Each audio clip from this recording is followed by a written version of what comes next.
Well, it's a dark day for democracy in Victoria as Labor lower house MPs look set to ram through Daniel Andrews' extreme state of emergency legislation. The new laws, fiercely opposed by the coalition and others, vest the Premier with the power to unilaterally declare a pandemic. And they give the Health Minister, the bumbling, fumbling Martin Holey at the moment, the power to impose draconian restrictions, including shutting businesses and restricting movement and fining people tens of thousands of dollars. Today we also learned about the absurdly titled Public Health and Wellbeing Amendment Bill, which could also see Victorians caught breaching health orders, including those who fail to wear a mask, thrown in jail for up to 2 years. Now, here's a reaction. I'm joined from Melbourne by the Shadow Attorney General, Victorian Liberal MP Tim Smith. Tim, but before we get into some of the detail, I want to play for my viewers Martin Foley's attempt today to try and explain these over-the-top penalties and how they would work. So I can't give you a commentary on every possible example because the examples are infinite. That wouldn't be a matter for a minister. That would be a matter for enforcement agencies. And each case have to be determined on its merits by an appropriate judicial officer. These benchmarks are set through all sorts of other justice pieces of legislation and precedent, but it is a very high benchmark and it's for the most egregious and deliberate of offences that cause significant public harm. Now, they're either making it up as they go along here or they don't want to tell us the truth and they're keeping much of the operational details secret. Tim, how on earth can this be allowed to happen? We've got a Labor government that's completely out of control. We've got a Labor government that's drunk on its own hubris, its own power, if you like. And quite frankly, Peter, this is one of the most terrifying pieces of legislation I've ever seen. I remember reading about various pieces of legislation from other countries at other times. I think you know what I'm referring to. And I didn't think I'd ever see it as a member of Parliament in this country.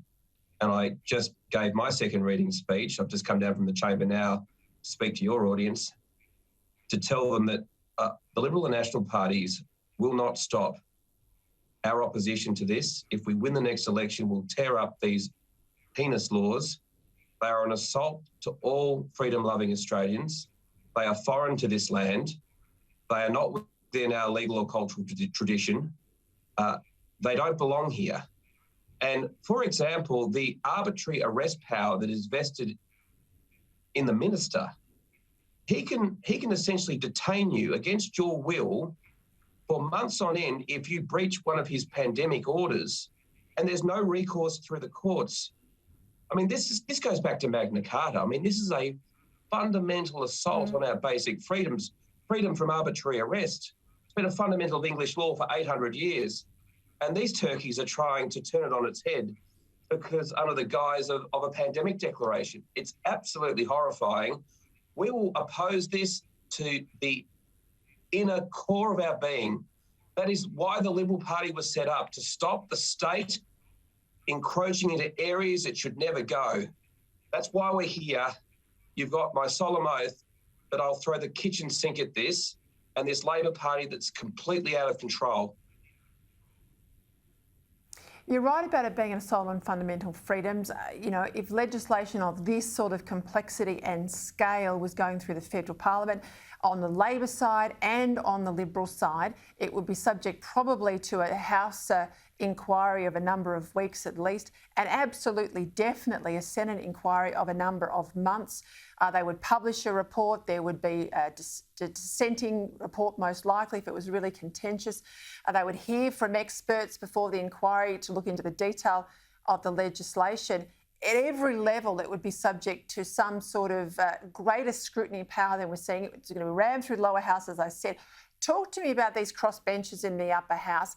They say that they've looked at this. It's all been done under cover of darkness and secret negotiations with the government. There's not an inquiry, and they're trying to force this through just at the time they're hoping that Victorians aren't noticing as freedoms lift on Friday night. It's reprehensible, Tim.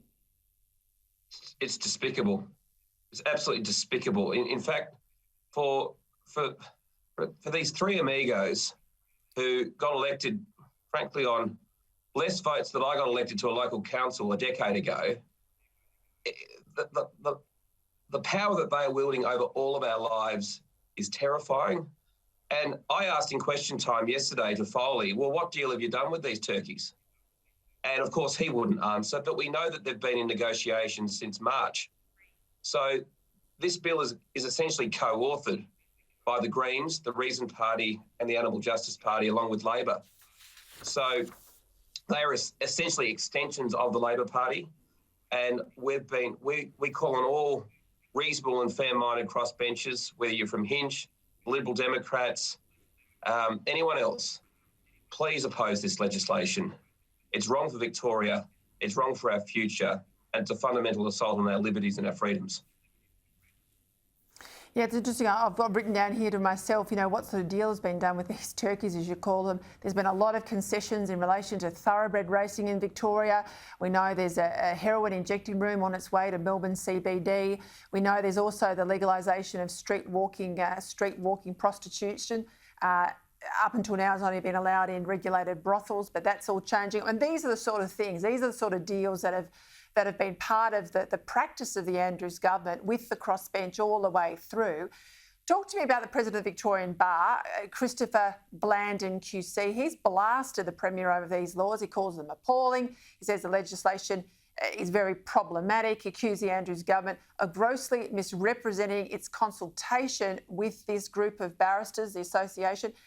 And then there's this quote. He says, Stasi police would have been more than happy with the range of powers if they were given it. It's extraordinary. And this is the barristers' union, if you want to call that, in Victoria. Doesn't get any worse than that. Mr. Blandon QC, it would be fair to say, is not very happy. In fact, he's furious, and he's quite rightly furious because he knows what these LAW law provisions actually mean, could actually do to our liberties and our freedoms. They're there. It's real.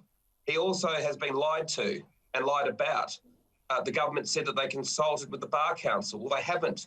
They didn't consult with him at all. He's never seen this legislation.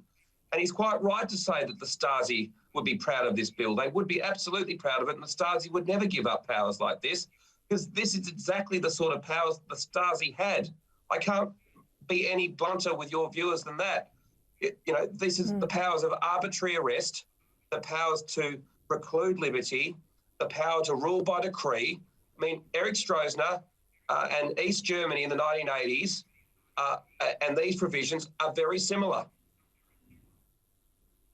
Well, there you go. It's just another day in Victoria by the look of it. Keep up the fight, and I hope more ordinary Victorians join you. More strength to your arm, Tim Smith. Thank you for your time. Thanks, Peter.